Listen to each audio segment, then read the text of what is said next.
The Dharma, profound and subtle, seldom met in countless ages, now heard and practiced, maybe realize the Tathagata's truth. For all beings' liberation, generate bodhicitta. Next, we discuss the 100 verses on wisdom. We have not yet finished even half of the collection known as the 100 verses on wisdom so far at this point in time.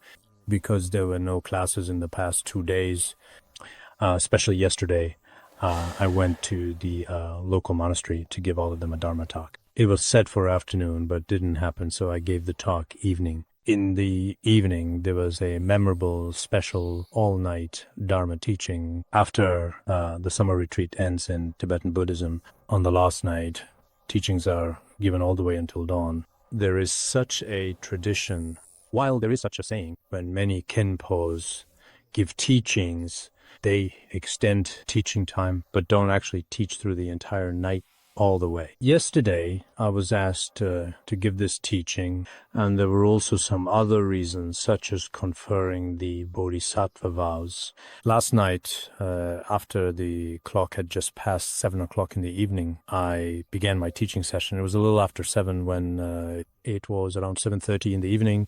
I kept teaching my class, making sure to explain clearly and check that everyone was following along, and I continued until after 1 o'clock when I finally finished. So I must have taught for almost nearly 5 hours. The entire teaching was given in Tibetan. At the end, I said I can give long teachings. It's just that I usually worry everyone will get tired. But yesterday, I didn't have that concern at all. Anyway, it didn't matter how long the teaching lasted. So during my talk, the main topic I focused on and discussed in detail was bodhicitta. I spoke for 5 hours. Well, most likely it will happen probably in the near future, or perhaps this has been going on for years. This was definitely one of the longer classes I've given. Afterwards, I went to sleep at that time. Basically, I didn't get much sleep yesterday. So if my teaching isn't very good today, I hope everyone will understand. Because this morning, just now, I also went to a meditation center, and I'm a bit tired as well. So maybe today's teaching just won't be as good as before, but it should still be pretty good. Or at least I really hope so. Just kidding, of course. We'll continue with the topic, the wise courageously avoid situations of heedlessness. Just as a herd of animals, upon coming across a dirty and unpleasant place, will quickly flee from that filthy environment. Here, as everyone knows, a wise person, he usually escapes bravely. Places that are chaotic, disorderly, and full of distractions and disturbances. Because a wise person, their aspirations are completely different from those of people who are always busy, constantly occupied with various tasks, and perpetually preoccupied with their thoughts and responsibilities. Therefore, they are naturally unwilling to stay in such particularly chaotic, scattered, and extremely disorderly environments. Especially nowadays with the rise of video games, the popularity of short videos, and the constant presence of all sorts of digital entertainment and distractions in our daily lives. These can really be considered as truly, particularly, and especially distracting environments. Without a doubt, any place that's quiet, without people disturbing you, if he can really often observe his own mind, and there are absolutely no various disturbances present at all, then a truly wise person will still choose such places wherever there are afflictions or arguments, wherever there are trivial matters and idle talk. These are places that a truly wise person does not wish to stay in by any means. As we have discussed before, didn't the Adhyashaya Sankodana Sutra also mention this? Wherever there is dispute and idle talk, it is best to stay 100 yojanas away. Wherever you find afflictions such as suffering, distress, or hardship, do not stay in that place, not even for a moment. It is wherever there are arguments and talk, one should stay 100 yojanas away. 100 yojanas was 600-700. You should keep away from those places. Otherwise, if you are constantly and always becoming entangled in such scattered and distracting matters, which is quite meaningless. Wherever greed, anger, ignorance, and various afflictions flourish, a genuinely wise person would not live there. You have to see this yourself if you truly feel that when the time comes, even if you have stayed there long, If there are a lot of troubles and distractions in that place, not good for practice, listening, or reflection, then leaving for a while is also the right thing to do. Of course, in some cases, leaving might be under the influence of demons. Think leaving's good, but after leaving, things actually get worse. This can happen. So what exactly is this comparable to? Among all animals, the king of beasts is the snow mountain lion. Generally, the snow mountain lion lives in a peaceful place where the air is extremely pure and clean. In the midst of a particularly beautiful white snow mountain environment, it could never truly, absolutely live for long in filthy, unclean places such as these, like piles of dung, or in ordinary worldly places like farms, which are especially foul-smelling and dirty. Such places are impossible for it, unless the lion is actually captured by others and locked up. Other than that, the places where the king of beasts usually resides are always pure snow mountains. In the same way, actually, anyone in this world who possesses wisdom, he used his wisdom to observe, finally I feel that this environment is not good for me, or if certain bad companions are not good for them, they will bravely leave those situations, because if they simply don't, in the end, they themselves will be completely ruined and destroyed, and others around them will be ruined as well. So generally, as you know, some practitioners, when one's study and contemplation reach a certain point, if possible, one should find a quiet place for yourself, a place more conducive to practice, whether it's in the city or elsewhere,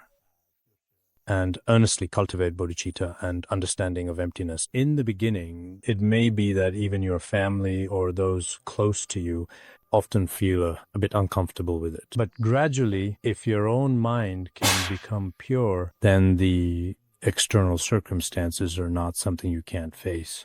Therefore, some people choose relatively quiet and pure places. Some, though unable to find a completely pure environment, but at least it is a place with many troubles. Stay away from places with many disputes. This is indeed a discipline, and it's also discussed in the Vinaya. So when teaching the 37 practices of bodhisattvas, far away from home, among the Buddhist disciples, many scriptural citations were also used to explain this point. Wise individuals, we should be clear about what kind of environment to choose. This is something you should understand for yourself. Not considering good or evil, acting recklessly, is not true courage. Why would you ever, honestly, actually jump into an abyss for no reason at all? Here, it is said that, in principle, when doing anything, use your wisdom to think things through. If some people don't even stop to think for a moment or even pause to consider whether something is good or bad in its nature, what are the results? Many people simply don't consider the consequences. Especially for those who lack the wisdom to discern and make choices, they often do things without considering the consequences. Only thinking about this situation or acting on their current emotions. If one acts in such a reckless and impulsive way, or behaves rather rashly, such a person might actually think to themselves, I'm straightforward, I do what I want, because I just can't stand this, not at all. So that's why I acted this way. But in reality, such a person is considered foolish, not someone with wisdom. If someone has wisdom, then for outcomes, they will carefully consider the entire sequence of events. Unless someone is controlled by negative influences or demons, they simply don't have time to think, nor do they have the ability to do so. So when it comes to these people, we should see them as neither heroes nor courageous, because they themselves do not truly or really discern or distinguish between what is good and what is evil. Some people lack discernment, while others, although they discern, but the cause of the trouble is impossible to observe. Now, such people may think to themselves, I'm really formidable. As soon as I act on impulse, no one can really control me. They might say things like this. But in reality, what is this equivalent to? It's like in a completely meaningless situation, they throw themselves off a cliff. In such cases, everyone else would see this as foolish. Nowadays, many people in our society who suffer from depression and mental health issues, These are located on the upper floors of the building for your convenience and jump off from the 24th floor to commit suicide.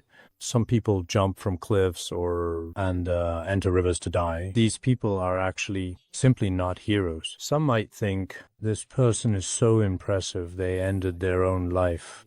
But in reality, it's actually not a very good choice at all. This is not really a good kind of choice. Even when facing an enemy, if you act so recklessly and impulsively, this is not the behavior of a hero either.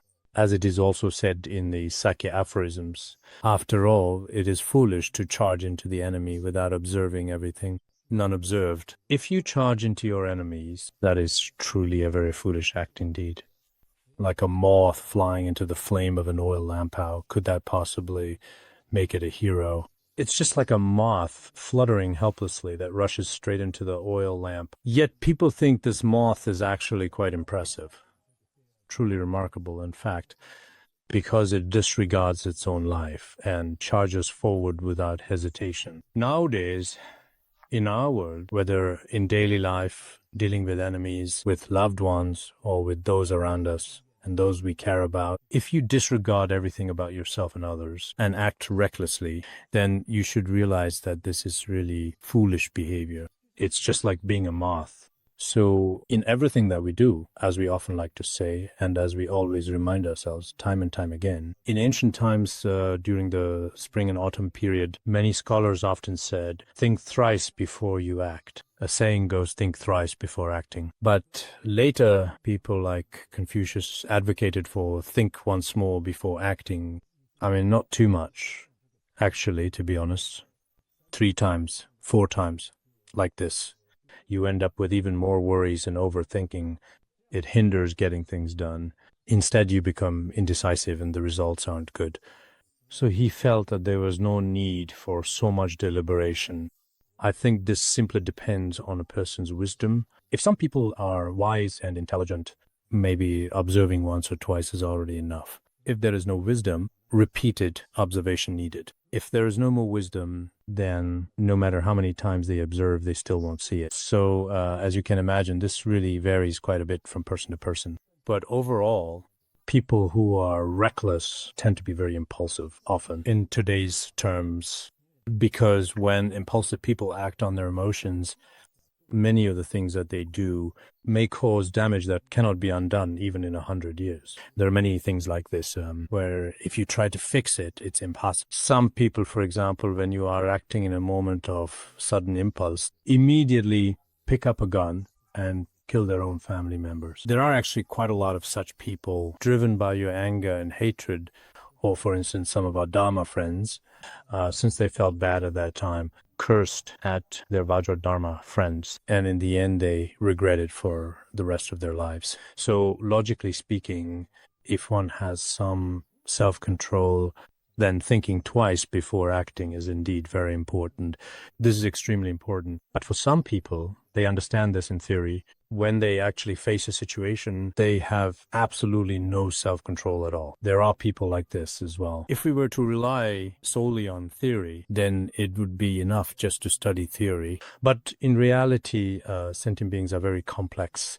Humans are complex. Even among those of us listening to this lecture now, there are all kinds of people. For some, no matter how long you talk, they gain nothing at all. Not only is there no benefit, it might even be potentially harmful to them. For others, just a little bit of explanation, just a brief mention, and they completely understand the principle. So it really depends on your own capacity. It depends, karmic connections. Someone is destined. Then even just speaking a few simple words or giving a single lecture, it can change the course of their entire life. For some people, even after listening for 20 or 30 years, it's still like pouring water directly onto a hard stone.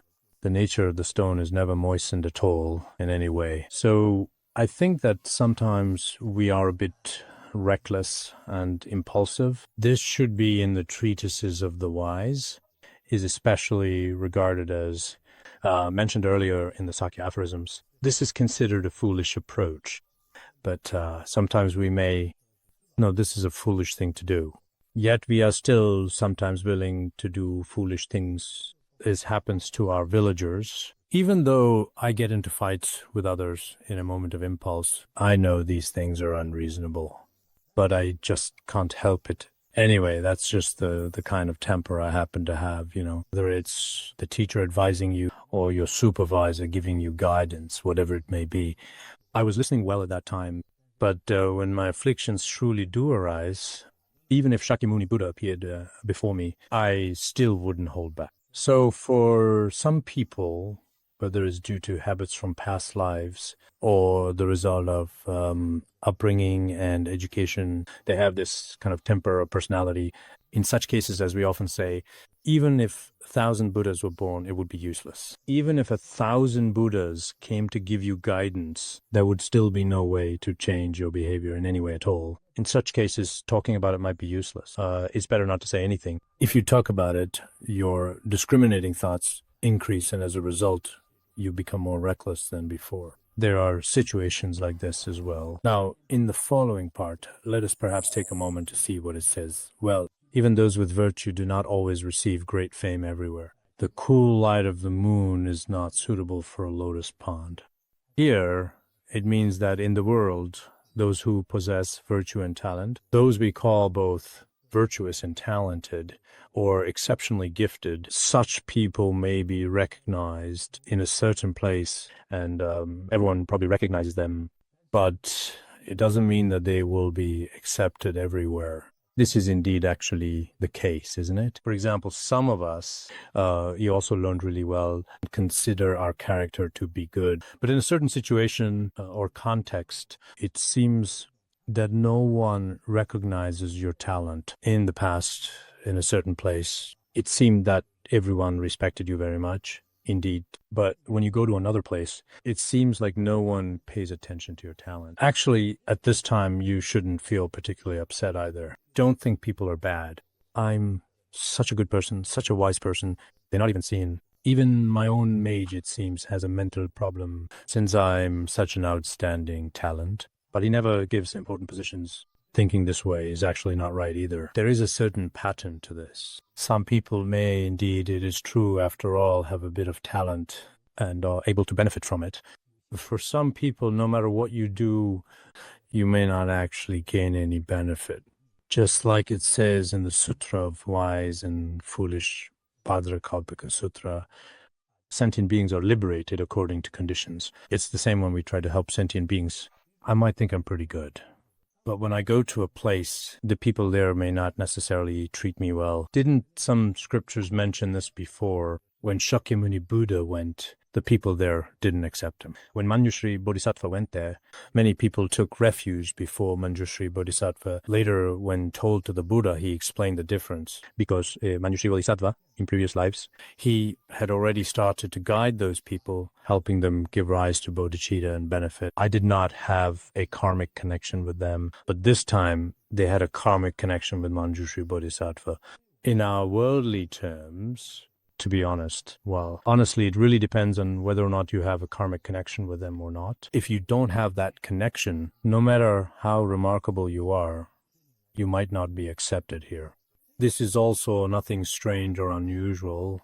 In the past, I think it was Venerable Master Xuanhua who mentioned this when explaining the Lotus Sutra, didn't he? I remember, as I recall, he said that Master Yingguang was giving a Dharma talk in a large lecture.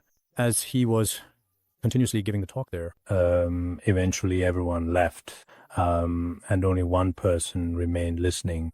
But the Dharma master still finished the whole lecture for that one person. After finishing the entire lecture, the Dharma master was quite moved and deeply touched by the experience, and said to this person, "You listened quite well this time. Your dedication is admirable. Did you understand what I said?" He said, "I don't understand. If you didn't understand, why listen?" He said, "I'm the manager of this lecture hall. Though no one was here since you spoke, I still had to be responsible. After you finished, I needed to tidy up the place, so I, after all, absolutely had no choice at all but to stay." Later, it was said that the Dharma master was especially heartbroken. He vowed never to go to Nanjing to teach again. That's what the Dharma master said, at least that's how I remember it. But whether he actually went to Nanjing again later, honestly speaking, I really don't know. When people are upset, they won't talk to you. I'm never going to that wretched place again. People say things like that, but sometimes, in fact, later on, it's still possible that when the right conditions come together, they end up going anyway. That happens too. But no matter what, we ourselves shouldn't think, I'm a capable person. How could this happen to me? Why is it that nobody here welcomes me at all? Your karmic conditions might just not be that favorable here. Or maybe someone who learns exceptionally well, always picking things up quickly, might do fine in one class, but isn't known in another class, and then does well again in yet another class. There really might be different karmic conditions at play. Really, this is something we should be able to understand. It's like the analogy we gave here, just like the incomparably cool and pure moonlight. Actually, it dispels darkness, and in many ways, everyone acknowledges the value of moonlight. For poets and literary scholars, especially those, they especially love using moonlight as inspiration for poetry and similar things. But among all the plants that live here, it is only the water lily that truly loves and embraces this environment, thriving in these waters with a special fondness. And it can bloom whenever the moonlight shines, whereas the lotus pond that we often refer to, which we usually talk about, remains closed, so it's not suitable for the lotus pond. I think this is mentioned in the Ratnagotra Vibhaga, right? Just as when the sun is hot, the lotus opens and the water lily shuts. Just like when the sun is hot, warm, bright, and shining, it seems the lotus is already in full bloom, but the water lily can't do that. It closes up. So that particular lotus flower is called the sun's companion. Is that correct? That lotus is actually called the sun's companion, right? Because it opens up when the sun appears in the sky. From this example, we can also clearly see that maybe in some places, your reputation doesn't seem to be good, your prestige can't be raised, and even your career can't move forward or progress at all. Times like this, you might feel, if you really are remarkable, see differently. Otherwise, no matter how much the soft, gentle, silvery moonlight tries to shine through, even then, it can only shine in front of the water lily. And right there in front of the lotus, just right there. Though the water lily is a type of lotus. Generally speaking, the white lotus, as you may have already noticed, is actually, in fact, somewhat different from these. The water lily is another kind. It blooms at night. That's the difference between the water lily and the lotus. When we previously discussed the Ratnagotra Vibhaga, we may discuss this next. It says, in the end, flattering words that deceive are not praised by the wise. If the body is unwell, who would want to eat delicious food? That is to say, in our world, it can be said that in this reality, if someone repeatedly continues to harm you and deceive you over and over again, showing no signs of changing in this way, the language he speaks, no matter how sweet and honeyed their speech is, for someone with discernment, for a wise person who knows right from wrong, they would never praise such a person. In fact, the wise do not praise them. They really won't praise or like such a person at all. Why is that? Because what you say may sound like it's for someone's good, and even in today's world, I love you very much and treat you very, very well. But in reality, just as we discussed yesterday, as we talked about and explored in detail and reflected on, their heart may be like a knife, while their words are especially sweet. A truly wise person would absolutely never trust someone like that, not under any circumstances. You also know what kind of person they are. So as you can clearly see, it is simply impossible to always get close to people who just say nice things. Isn't this what people have always said, as far as we know, even in the past throughout history? Nowadays, people are especially good at talking these days. And when they speak, for example, they act especially nice to someone, but in reality, they treat them very badly. Including some money scams. Nowadays, there are people who scam others for money, especially if some elderly people have money. The scammers get close to them, and many say, I'm so good to you, I really care about you so much, and so on. But once they've swindled all the money, they might disappear as well. This phenomenon is very common, and sometimes indeed Many people who are a bit older with mature wisdom know themselves. Others are really, truly good to me sometimes, but at other times, they are not so good to me at all. They should be clear about this. But when people are younger and more naive, they immediately believe whatever others say. Because nowadays, people are good at talking, including watching these videos and listening to these various audios from a young age, such as different types of content. So the ability to speak and express themselves becomes strong. It's not just people in big cities, including some children from our Tibetan regions. When they speak, they really are exceptionally impressive. What kind of lofty ideals do I have? What'll happen? Future. Sometimes when we recruit staff and conduct interviews, they speak well then, but once the person actually arrives, it turns out they can't do anything at all. Sometimes there are people who seem unable to say anything. They appear clumsy and look that way. But later, while working, they turn out to be talented people. Doesn't seem much. Of course, sometimes some people speak well and do well. You can't generalize about people in every situation. There are kinds of people. So whether someone is a monastic or a layperson, the mind is very complex, and so is language. If you don't have the ability to discern, in the end, you'll only regret it yourself. I used to believe it's like this. He had such a sweet tongue, but it turns out his heart was actually like this, really, truly, and honestly terrible. Their words are sweet. Some people say that he doesn't speak well and may even seem disrespectful to me or something, but their hearts are extremely kind, truly good-hearted. You'll realize this too.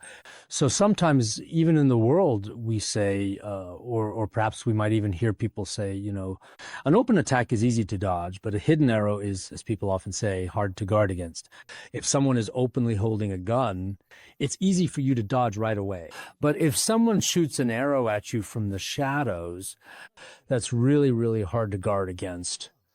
So there are some people we call, in fact, saying one thing but meaning another. They speak nicely. But in reality, they actually use a variety of different methods. Look, I just want to have a good talk with you today. But in fact, they're secretly recording your words with a recording device. You might think, yes, this person's really good to me. You see, their expression is pleasant and their words are so nice. I'm good to them and they're good to me. But in the end, so this is what this person is like. They secretly record you. Once they have everything in their hands, you realize, so there are people like this among us. If there are some people who seem to insult or harm you, but at the most critical moments, they never deceive, mislead, or harm you. These are best kind of people. Among people, whether someone harms you at a crucial moment, this is very important. Some people facing their own issues will definitely harm others. Some people, not to mention their matters, are completely reliable and trustworthy in any situation. They never have any intention to harm. Well, that's why we often say one should not intend to harm others, but must be alert to others being harmed. So there are many things that you only understand after experiencing them. But many young people lack social experience and have never encountered all kinds of complicated people before. They always simply think the world is very pure. There is purity. We cannot say with absolute certainty that the whole world is dark. But even in the deepest, most complete darkness, there is always some white to be found. And in a world of white, there is also darkness. If you don't have the wisdom or the necessary insight to discern between them, even for just a moment, then indeed, when the time does come, you might ruin both this life and the next. So in the 100 Verses of Wisdom, it is indeed with our own wisdom. Many related issues are explained clearly. It looks like the 100 Verses on Wisdom. There's nothing particularly readable. Some Dharma friends, when I printed it out a while ago, gave everyone, it looks like the 100 Verses on Wisdom. Nothing worth studying here. But after studying it, perhaps in terms of, you'll find yourself paying more attention. Even if you're careful with some things, when karmic forces manifest, there may be nothing you can do. At that point, you might already be on the path to downfall. But for some things, you still have a way out. As long as you know how to truly and confidently face it and you are prepared to properly handle it, you won't easily be deceived or taken advantage of in this regard. So this analogy is like this. If your body, which is made up of the four fundamental elements, earth, water, fire, and air, cannot tolerate or handle, then no matter how delicious or exquisite the food is, no matter how good it is, in all honesty, who would actually dare to eat it at the end of the day? Anyone who has even a basic level of common sense or who is able to look at the situation with a reasonable perspective would, given the facts as they are, come to the same conclusion. No matter if spicy, sweet, sour, any kind of food, no matter how good it looks, its taste or its color, they're all very, very good. If it's truly harmful to your body, would you dare to eat it? This is something everyone knows. Unless there are some people who don't care about their own health, but it's the same with other matters as well in many cases. You can't look at others' expressions, can't bear other people's sweet words, or by how gentle, kind, and caring they seem toward you.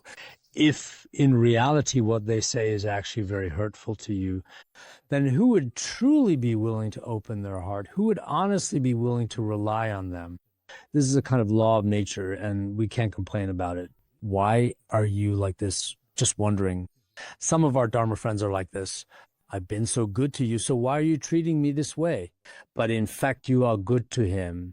What kind of goodness is it actually, really, no matter what happens? If you never harm them and you give your all, if it means your life, if you are willing to help them, that's true goodness, so-called superficial goodness.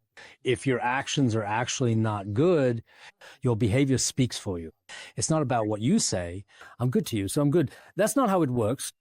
So personally speaking, I think for many of us in our everyday lives, whether we are practicing Buddhism or not, at any given moment, as we all know, if our words and our hearts are in harmony, then that is truly excellent. But even if someone has a really good heart and their words don't match, that's okay too.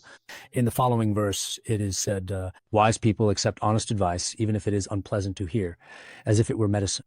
In the end, such words also become like nectar. If those really sound a bit unpleasant, especially harsh, or even piercing right to the heart, words exist.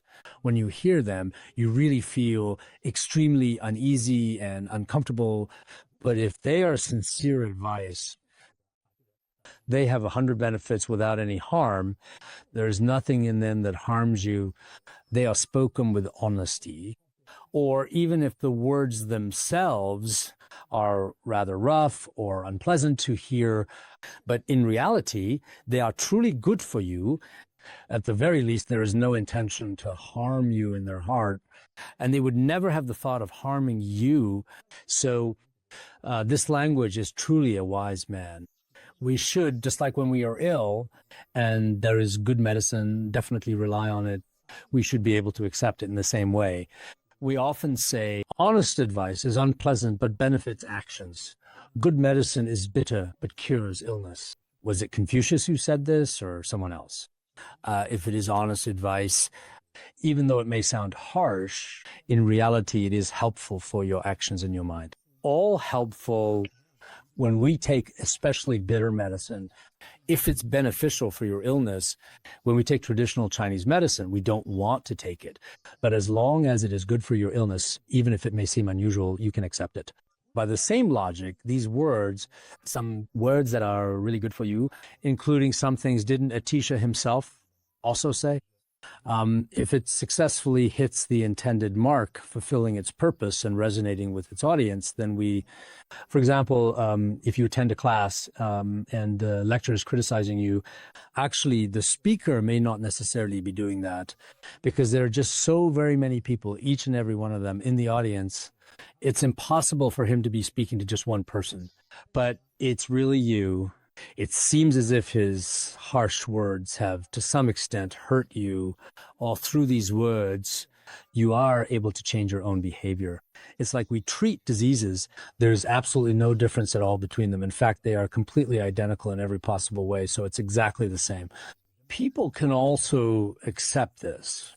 For example, some very strict parents in the world, they bring up their children to be truly outstanding in all aspects of life without exception. We often say strict teachers make excellent students. There are some teachers, no matter how decisive and direct they are in their words and actions, the students they train, each one of them is indeed very incredibly talented. If a teacher appears to be especially compassionate, but all the people he trains end up just like him without any particular qualities, there's really no real meaning to such people either. There are some cases where in teachings of the Venerable Longchen Rabjam, in this degenerate age, if you speak some harsh or unpleasant words, no one will be able to accept them. My advice is this: it is best to maintain noble silence, which means choosing to remain quiet and speak only when it is. If I remember correctly, 30 Pieces of Advice says, people in degenerate age, if you try to admonish them with harsh words, they simply can't accept it at all. On the contrary, it might even be truly harmful to them. You think you're giving them a teaching, but then in fact you actually start criticizing, and our Dharma friends are this. After some Dharma teachers criticize them in class, he will always, no matter what, be hated by people around him. Why in such a public place? From now on, I won't have anything to do with you. Even if it means truly breaking my vows or even going to hell itself, no matter if the sky falls or the earth splits open, no matter what happens, honestly, I just don't really care anymore at this point. Some people are even quite heroic about it. And this does happen. There's nothing you can do. Because sometimes, whether from a lack of affinity or your teachings and guidance, even if you kindly and sincerely try to guide them, they end up interpreting every single word, each and every one, in a completely and utterly different way. Nothing you can do. Shakyamuni Buddha saying, look at Bhikshu Sunak Kshatrahe, listen to teachings for so long. He has memorized so much of the Tripitaka teachings, but in the end, they went their separate ways. In the end, whether it was Devadatta or Bhikshu, Sunakshetra, this kind of thing happens in every era, as we have seen time and again throughout history. It's actually a normal phenomenon. Logically speaking, actually, for someone virtuous and faultless, a Buddha who is infinitely compassionate, everyone around him should be flawless and perfect. But in reality, that's not the case either. In fact, let alone within certain groups in the degenerate age of the Dharma, it's generally better not to be ungrateful or pitiable, unfortunate sentient beings, or people with wrong views and mistaken understanding.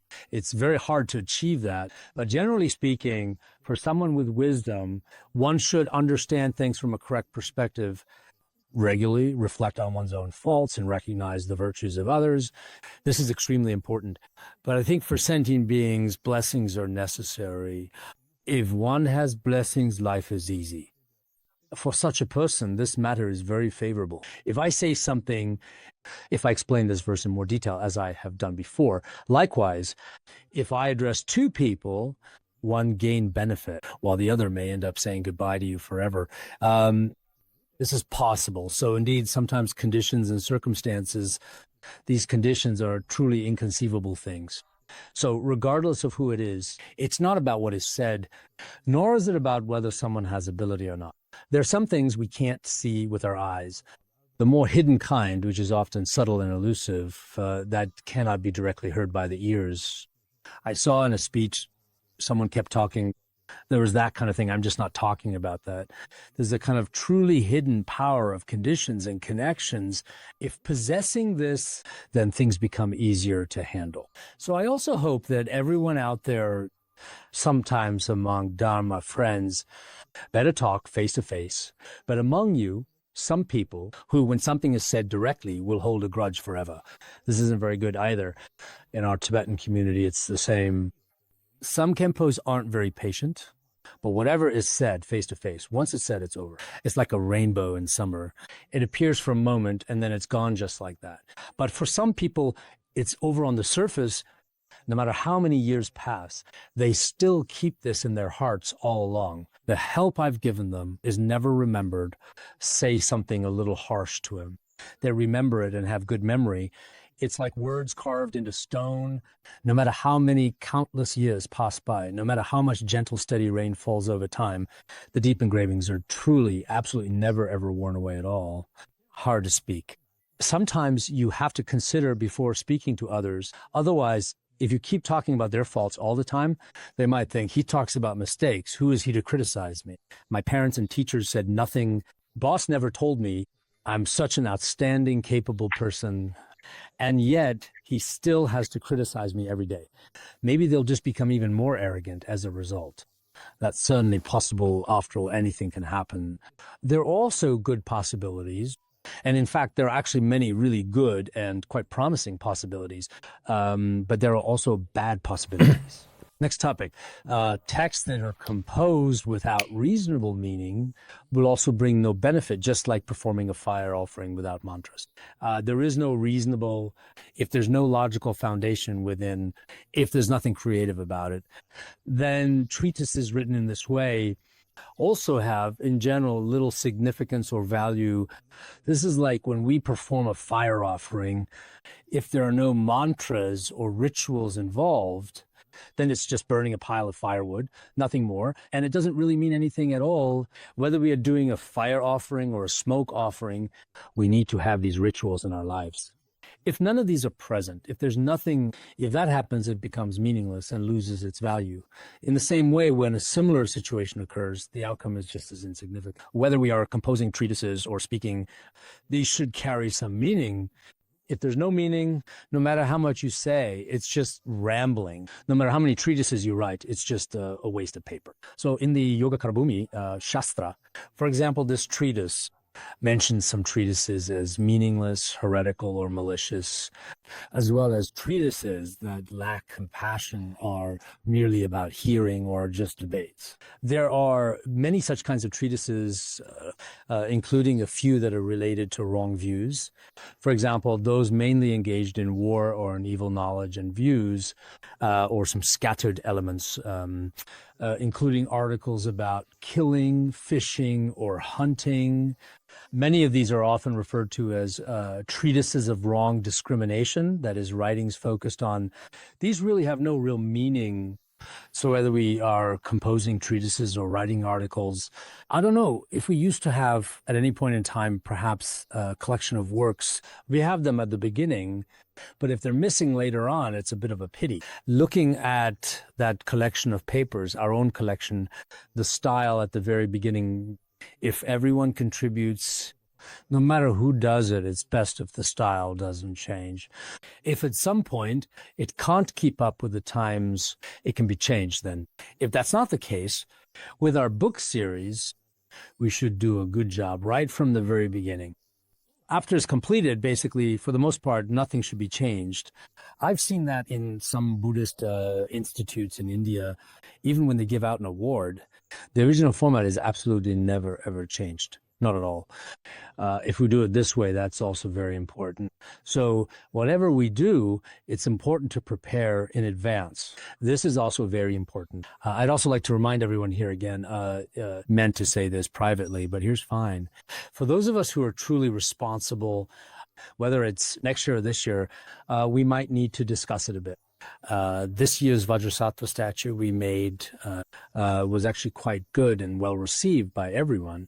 In the past, during our Vajrasattva Dharma assemblies, once the thangka we made was quite good, sometimes the quality wasn't good. The stupas we made before, some were of particularly poor quality, and the shape wasn't great either. So if we are going to do this in the future, first, let's prepare. The relevant people should discuss and get ready ahead of time. Another thing is I would like to mention that regarding the quality, of course, as you might expect in almost every scenario, indeed, quality comes with its own costs.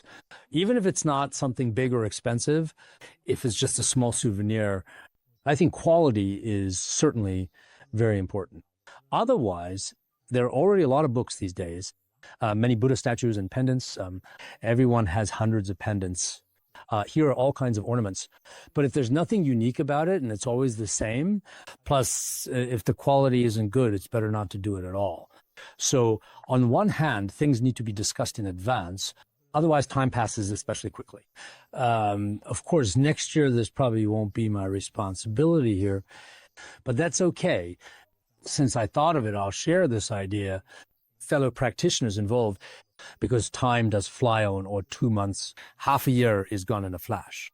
So sometimes, every now and then, when we do something, it should be somewhat meaningful, whether it's making scriptures or creating Buddha statues, or making prayer wheels or whatever it is. First, it simply needs to be in accordance with the Dharma proper and correct.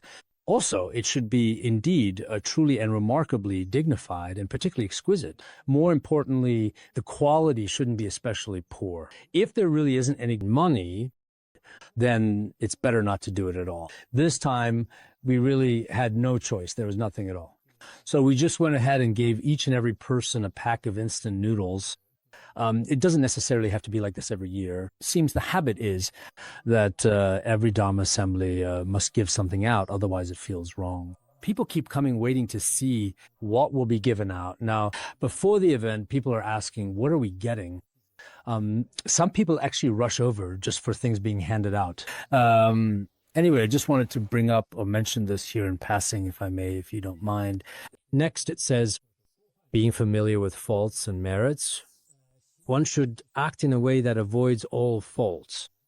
For those of us who are wise in any matter, there are faults and there are merits. You should first observe carefully and in detail so that you understand the pros and cons, the benefits and harms. Once you know these, only then can you truly do what you need to do in that moment. Otherwise, if you haven't examined things at all, just like we mentioned earlier, whether you can or cannot, if you act like this, it will definitely end up being unreasonable. Didn't the ancients say, a gentleman chooses first and then makes friends, while a villain makes friends first and then chooses. A wise one chooses first and then interacts with others or starts discussions with them. But as for a fool, they make friends first and only observe later. Relying on a spiritual teacher, we first rely on them, then we observe. In the end, we may find the so-called teacher may not necessarily be all that good either. It's really the same thing. Same principle, whether we are making new friends or doing anything else in our lives, whether we do something well or not. Sometimes it's due to karmic circumstances. At first, you might feel it's doable. Just like when we buy something, when you buy it, the quality is good. Performance seems decent, but once in your hands, you realize it's a fake or it's a substandard product. This situation may happen, but overall, as wise people, it's still absolutely very important to observe first before taking any action. Didn't the ancients also say, a gentleman always knows what to do and what not to do? A gentleman still knows how to act in any situation, right?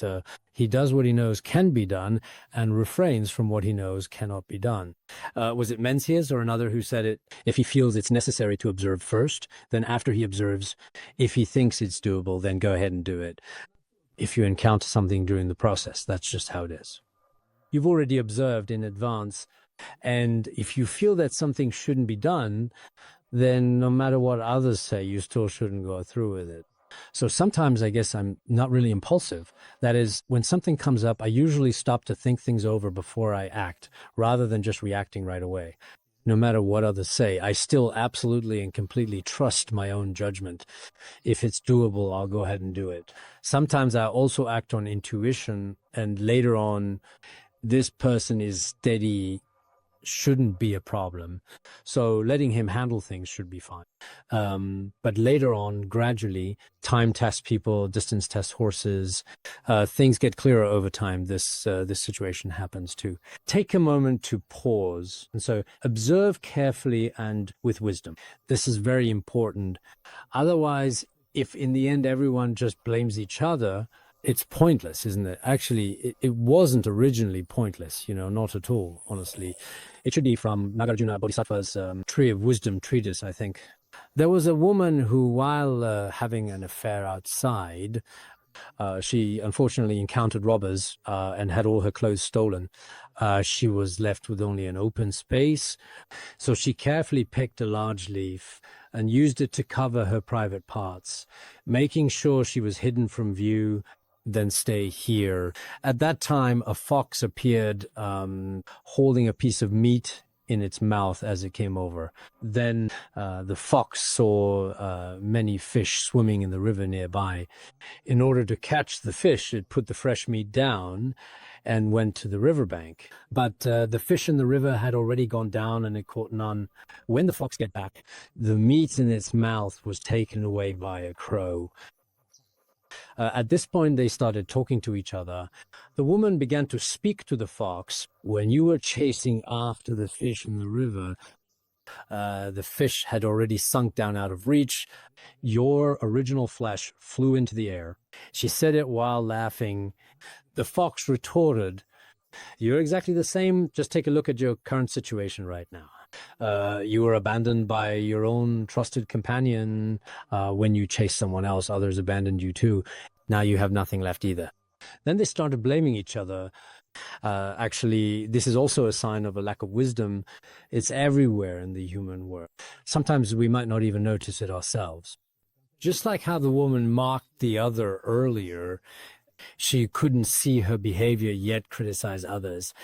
But the fox was similarly the same way, had this flaw too. But in any case, if we consider our merits and faults, things might turn out better. Sometimes it's just karma manifesting. Karma manifests for beings. Many Dharma friends here, some of us genuinely and truly want to be good people in principle. For example, a monastic wants to keep precepts and study, but when karma arises, many things really don't turn out the way you initially aspired in your heart. It's hard to carry it out in real actions. There is a gap in wishes and actions.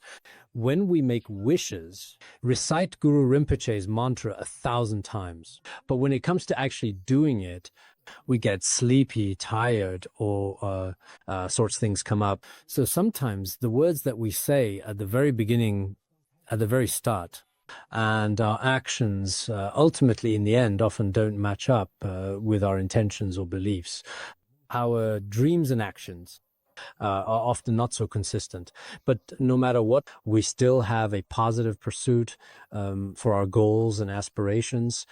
And this kind of motivation is also actually very good, isn't it? We shouldn't set our expectations too high. I suddenly had no worries or pain at all. Someone who is completely pure and spotless in every way. We have afflictions, we have wisdom, we suffer, we're happy. We're just such complex people. Compared to other people who are suffering, consider myself fortunate. Though I suffer, I've studied Madhyamaka, studied Dzogchen, relied on teachers. So at certain times, if I were given a choice, should I study well or not right now, I think I really should study well. Sometimes we shouldn't set the bar too high. Expectations, we won't achieve them, and it will make us sad. We shouldn't aim too low. Maybe I still have just a little bit of hope, I guess something like that. Next, it says harboring resentment in the heart, but speaking words of intimacy, such people are not dignified, like worms eating rotten wood, harboring an intense hatred in heart, while speaking very nicely to others, using intimate, gentle, and warm, thoughtful language. This is actually what we often call saying one thing but meaning another. Sakya aphorisms also says, thinking one thing in the mind while saying another with the mouth. This is called being cunning, and it's the same here. For some of us, it may be hard to recognize, like we discussed earlier, that said verbally sounds particularly good. I'm especially good to you, things like that. But in reality, they harbor something else in their hearts. Generally, it's actually very difficult, and in most cases, it's extremely hard for us. You can know a person's face, but not truly know their heart. We might think someone is pretty good. Hard to know true intentions. As the saying goes, a tiger's stripes are indeed on the outside, but a person's patterns are on the inside, deep within. The human heart is very complex. You can paint a tiger's skin, but it's hard to paint its bones. Many of these worldly sayings, though they are secular, these are folk sayings or proverbs, but in fact, they do actually indeed have a certain amount of depth and complexity. Some people harbor anger and hatred in their hearts, and they may have all kinds of thoughts and motives, but they won't say these things out loud, not really. If anything, his goal certainly cannot be achieved. Because of this, some people have no idea at all whatsoever. This is not dignified, like a rotten wood, completely hollowed out and decayed, intact outside. If we often go into the forest, inside hollowed out, and inside there are many nests of birds and of other small creatures, but everything inside has already been emptied out. Yet from the outside, it looks like nothing is wrong. People can be like this. Some people double-tongue say one thing mean another. People like this, maybe it's really just because they watch too many movies and TV shows. When they speak, it's all flowery words and empty talk. If everyone were like this, then the whole world would appear very dignified and solemn. But in reality, as we know many things, whether it's harming others or not, as it's mentioned here, if your heart is filled with resentment, if deep down you truly are not like a Mahayana Bodhisattva, in a critical moment, you would definitely use a knife to stab at someone's heart, and you'd feel there's nothing wrong with it. That kind of intention to harm others not only hasn't been cut off yet, but could actually ripen at any moment. In this case, from a worldly perspective, such a person is not dignified at all. You could even say they are very bad, really very ugly, indeed, as we often say, or even sometimes disgusting, whether it's towards others. People's behavior can be disgusting, but in reality, the human heart does have both kindness and unkindness, or the difference between good and evil. Thus, we can observe ourselves, whether it's towards the people around us, teachers, 3 jewels. Sometimes when we encounter some negative external influences, we change now. Among the people we know now, including some leaders, they may seem like good people in daily life, but when certain trends from above or mood shifts, in moments of challenge or surprise, a person's true mindset, their real attitudes and beliefs quickly comes to light, often visible in their immediate reactions and behavior. It turns out this person is like that too. Encountering situations, we realize things don't know. In situations in past years, when I myself at that time faced many challenges, that I found some people to be truly reliable and steadfast. The more difficult things got, the more truly dependable these people became. After everything finally settled down, this person was trustworthy. At critical moments, in the most difficult times, they were extremely reliable. Not only would they never harm you, but even if it meant giving everything they had to help you, they would do it instantly. Some people seem nice on the surface, but when it comes to those truly critical moments, all sorts of issues arise. This is something that everyone really should be aware of. It's important. You find true friends in, that saying is certainly true during the pandemic. Many leaders would oftentimes repeat this phrase. Now, let's talk about this. Speaking words of love, but scheming in their hearts. Like a beast in tiger's skin, such people are not to be trusted. This is the same as what I just meant. It's essentially the same meaning. They speak with sweet and flattering words. Inside, more scheming and plotting, another kind of cute methods of deception and harmful ways. Actually, we are skilled at harming sentient beings. This is something to be aware of. For example, after we take refuge in the Buddha, we do not rely on non-Buddhist spiritual paths, teachings, and practices, such as those outside the Dharma. After taking refuge in the Dharma, we do not harm sentient beings. Among the ways of harming, some are not about killing, some not about injuring. Even if we do no harm, there are ways, intentional harm, unintentional harm. Some intend harm. This is actually very important in the precepts of taking refuge. After taking refuge in the Sangha, in general, one should not form associations with people who do not share the same aspirations as the monastic community.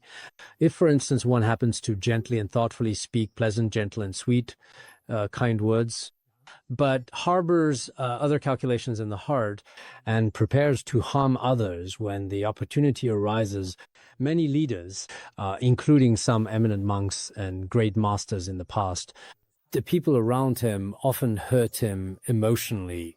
In the end, when many sacrifice their lives, caused by others, there are many such cases in recorded history.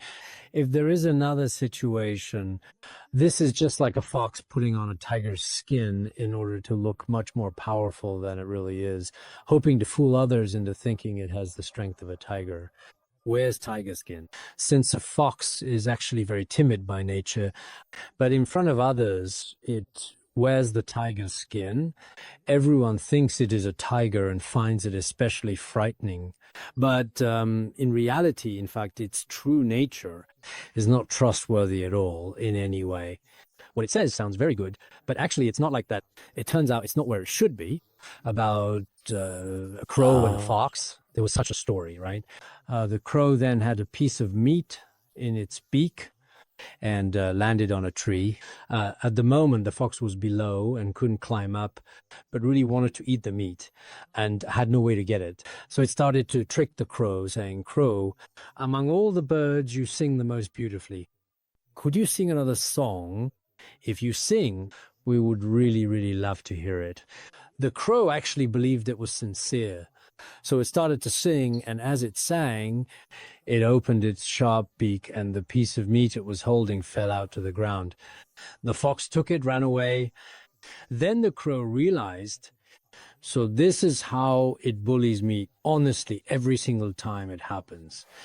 And the lion and in the great commentary on the aspiration for Sukhavati, there was lion and the fox. The fox is very cunning, and it often lion and fox together, and they found the lifeless carcass of an animal in great commentary on aspiration for Sukhavati. The fox said, "The one with more strength should carry the carcass. Then I'll follow behind and call out that way." People think this is a good idea, as if it's carrying it. Maybe I didn't remember this part clearly. There's such a story. There's also a story about the fox and the rabbit.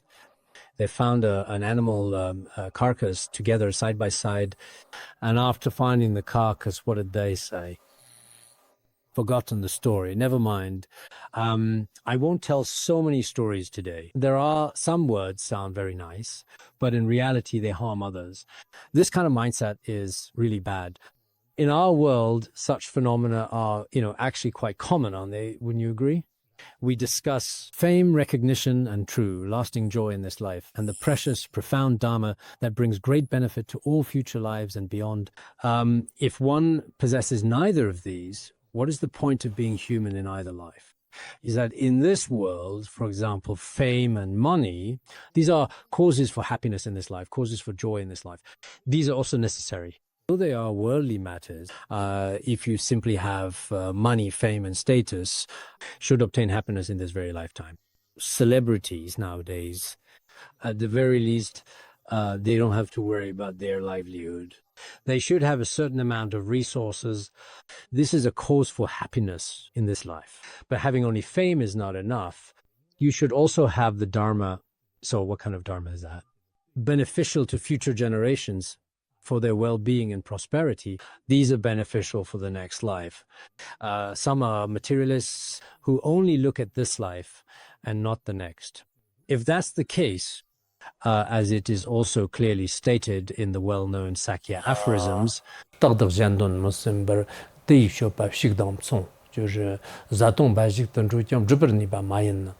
he does not ever truly think of others, not even for a moment under any circumstances whatsoever, and repeatedly and consistently conducts himself and behaves in a manner very much like that of an animal.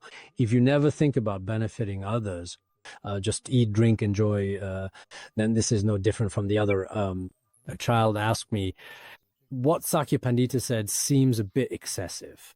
He said, this seems a bit too much.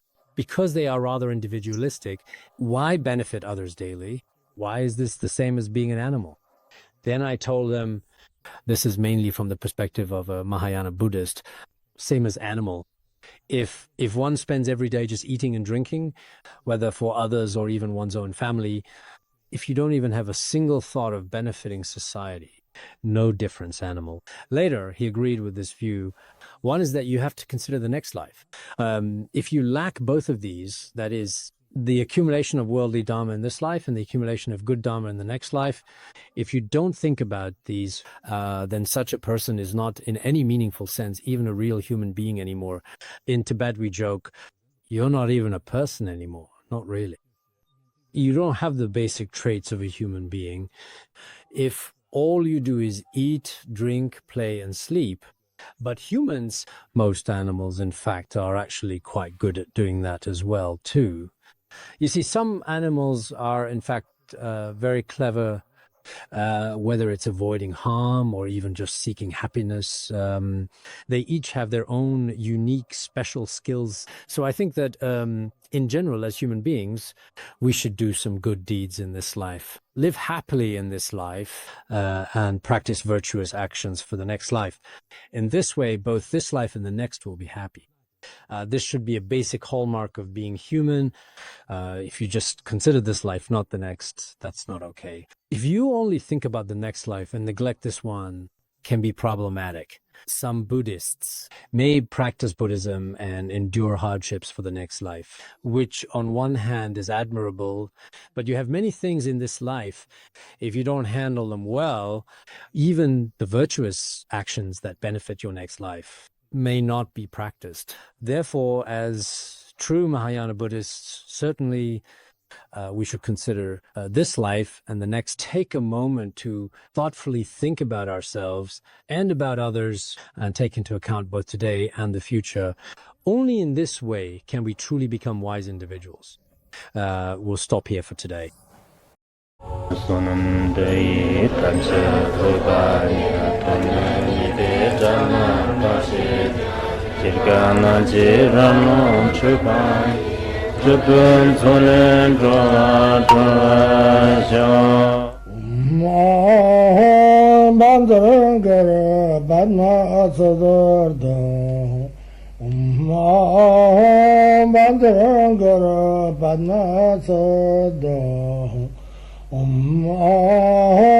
Bandara Banma Sadar